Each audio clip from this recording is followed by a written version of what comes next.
Brace த Lord. இன்றைய தியானம் அப்போஸ்தலர் 10:39 முதல் 44 வரை. யூதருடைய தேசத்திலும் எருசலேமிலும் அவர் செய்தவைகள் எல்லாவற்றிற்கும் நாங்கள் சாட்சிகளாய் இருக்கிறோம். அவரை மரத்திலே தூக்கி கொலை செய்தார்கள். 3ஆம் நாளிலே தேவன் அவரை எழுப்பி பிரத்தியட்சமாய் காணும்படி செய்தார்.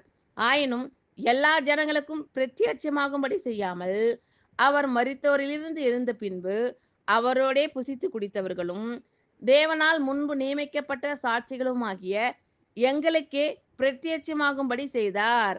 அன்றியும் அவரே உயிரோடு இருக்கிறவர்களுக்கும் மரித்தோர்களுக்கும் தேவனால் ஏற்படுத்தப்பட்ட நியாயாதிபதி என்று ஜனங்களுக்கு பிரசங்கிக்கவும் சாட்சியாக ஒப்புவிக்கவும் அவர் எங்களுக்கு கட்டளையிட்டார்.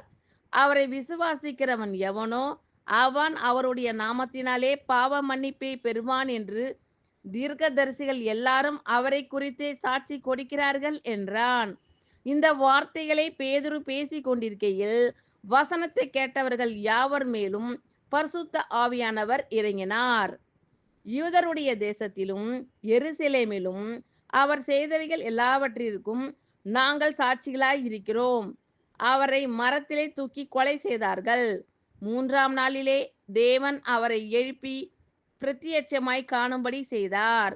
ஆயினும் எல்லா ஜனங்களுக்கும் பிரத்யட்சமாகும்படி செய்யாமல், அவர் மரித்தோரிலிருந்து எழுந்த பின்பு அவரோடே புசித்து குடித்தவர்களும் தேவனால் முன்பு நியமிக்கப்பட்ட சாட்சிகளுமாகிய எங்களுக்கே பிரத்யட்சமாகும்படி செய்தார்.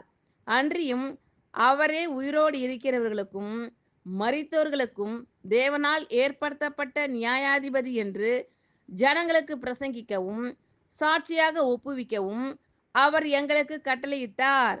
அவரை விசுவாசிக்கிறவன் எவனோ அவன் அவருடைய நாமத்தினாலே பாவ மன்னிப்பை பெறுவான் என்று தீர்க்கதரிசிகள் எல்லாரும் அவரை குறித்தே சாட்சி கொடுக்கிறார்கள் என்றான்.